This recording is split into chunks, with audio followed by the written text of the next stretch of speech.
आप तो कहते हैं मैं डरता नहीं हूँ, आज आप डर के मारे इधर आए। कि दानिया शाह को तलाक दे दो, उसकी सपोर्ट मत करो केसेस में, उसको फ़ौरन तलाक दो, नहीं तो तुम्हें 24 घंटे में गोली मार देंगे। कि मुझे जो थ्रेट्स आए हैं वो ऐसे नंबर से हैं जो कि इस वक्त तक ना पुलिस उनको ट्रेस कर पाई है, ना FIA ट्रेस कर पाई है।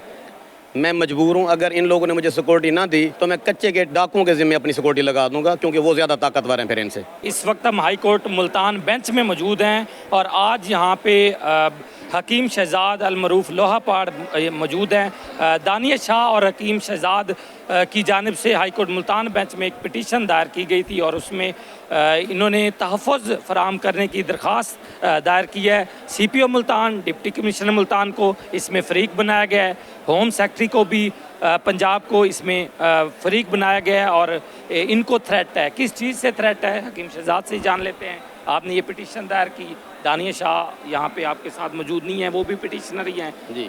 किससे थ्रेट है? आपको है, दानिया शाह को है? हम और दोनों को किस चीज़ का? दोनों को थ्रेट है, हम दोनों को, क्योंकि दानिया शाह अपनी वरासत हिस्सा मांग रही है और उसके खिलाफ FIA कराची में केस चल रहा है जिसकी कल 5 तारीख को पेशी है। और थ्रेट्स इस किस्म के हैं कि उन लोगों को लगता है ये एक मुसलत करदा जंग है हमारे ऊपर। उन लोगों को लगता है कि दानिया शाह जो है ना वो आमिर लियाकत की जायदाद मांग रही है और उसके लिए वो केस कर रही है और अदालतों में जाना ज़रूरी हो गया है। थ्रेट क्या थ्रेट दी है? थ्रेट ये है, मुझे जो थ्रेट आए हैं, मुझे जो कॉलें आई हैं कि दानिया शाह को तलाक दे दो, उसकी सपोर्ट मत करो केसेस में, उसको फ़ौरन तलाक दो, नहीं तो तुम्हें 24 घंटे में गोली मार देंगे, 2 दिन में गोली मार देंगे, और तुम इस वक्त फ़लाँ जगह पे हो, इस वक्त फ़लाँ जगह पे हो। सवाल ये पैदा होता है कि मुझे जो थ्रेट्स आए हैं वो ऐसे नंबर से हैं जो कि इस वक्त तक ना पुलिस उनको ट्रेस कर पाई है, ना FIA ट्रेस कर पाई है। ये एक शरीफ आदमी यहाँ पर नहीं रह सकता, यहाँ पर सिर्फ कच्चे का डाकू जो है ना वो रह सकता है। किसी से रब्ता किया? आप जो इल्ज़ाम लगा रहे हैं कि वो कोई भी ट्रेस नहीं कर पा रहा, ऐसा मैंने थाना राजाराम में अपने मुतलका थाना में FIR करवाई हुई है, जिसकी कापी मैंने इस केस के साथ लफ की हुई है।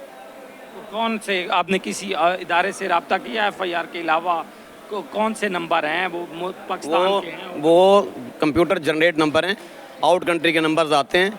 वो कंप्यूटर नंबर कहीं से भी बंदा बैठ के थ्रेट कर सकता है, बात कर सकता है। लेकिन क्या कहा था उसने? क्यों गोली मारेंगे? कोई गोली इसलिए मारेंगे कि मैंने बात कर दी थी आमिर लियाकत की डेथ के हवाले से कि उसकी जो डेथ है वो एक्सीडेंटल नहीं है, उसको कत्ल किया गया है और इस मामले को रीओपन करवाया जाए, उसकी कब्र कुशाई करवाई जाए, उसका जो मेडिकल है वो करवाया जाए और उसके बाद कानूनी कार्रवाई होनी चाहिए और FIR। तो दानिया शाह भी हैं, वो क्यों नहीं आई आज? वो कराची गई हुई हैं, कल पेशी है उनकी, वो वहाँ कराची पहुँची हुई हैं। अच्छा, ये भी बताया जा रहा है कि ये इस तरह की जो एप्लीकेशंस हैं वो दायर की जा रही हैं सिर्फ पब्लिसिटी हासिल करने के लिए, फेम होने के लिए। मेरी पब्लिसिटी में पहले कोई कमी है कि मुझे अब इनकी पब्लिसिटी की ज़रूरत पड़ेगी?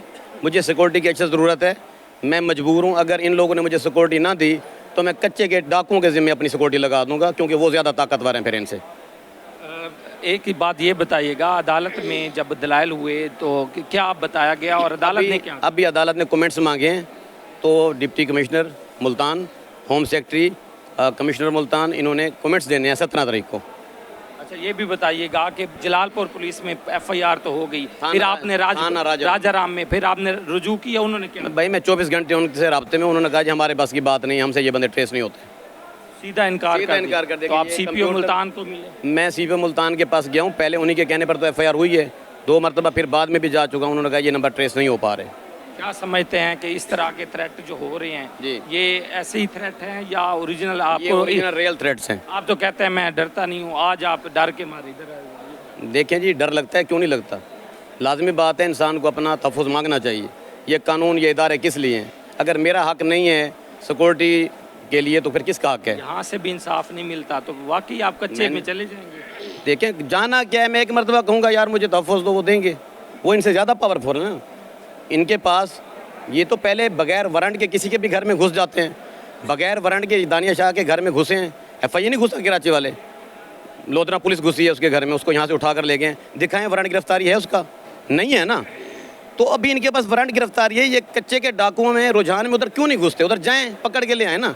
उन्होंने YouTube चैनल बनाया हुआ है, डेली धमकियां दे रहे हैं डाकू हमको, इसका मतलब है वो ताकतवर हैं, उनकी ताकत को मानना पड़ता है। पुलिस से सिक्योरिटी मांग रहे हैं, दूसरी तरफ पुलिस पे आप इल्ज़ाम तराशी कर रहे हैं। देखिए, इल्ज़ाम तराशी नहीं कर रहा हूँ, तांग अहमद, बाजांग अहमद, कच्चे का डाकू राइफल रख सकता है, तोप रख सकता है, गोला रख सकता है, ग्रेनेड रख सकता है। मैं अपने लिए 2 सिक्योरिटी गार्ड क्यों नहीं रख सकता, जिनको पे मैंने करना है, जिनको तनख्वाह मैंने देनी है अपनी फैमिली के तहफ़्फ़ुज़ के लिए? मैं एक मैं एक मशहूर आम हकीम हूँ, मेरे पास आउटसाइडर्स, आउट कंट्रीज से लोग मेरे पास आते हैं विजिट करने के लिए, अंग्रेज़ आते हैं मेरे पास दवाई लेने के लिए, उनके लौट जाने का खतरा होता है। बिल्कुल हकीम शहजाद से बात हो रही थी और पिटिशनर है हाई कोर्ट में ख्वाजा कैसर भट्ट और अब्दुर्रहमान ज़ौक इनके वकला थे। उन्होंने दलाइल दिए कि इन्हें जो दानिया शाह जो कि इसकी बीवी हैं, साबिका अहली हैं, आमिर लियाकत की मशहूर टिकटॉकर भी हैं और ये हकीम शहजाद उनके शौहर हैं। उनका ये कहना है कि इनको सिक्योरिटी फराम की जाए। जस्टिस आसिम हफीज़ ने 17 तारीख को जवाब तलबी किया है DCO मुल्तान से, CPO मुल्तान से, होम सेक्रेटरी से। जैसे ही जवाब सामने आता है तो उसके बाद देखा जाएगा आया कि इन्हें ज़रूरत है सिक्योरिटी फराम करने की या नहीं करने की। इसका फ़ैसला 17 तारीख को किया जाएगा।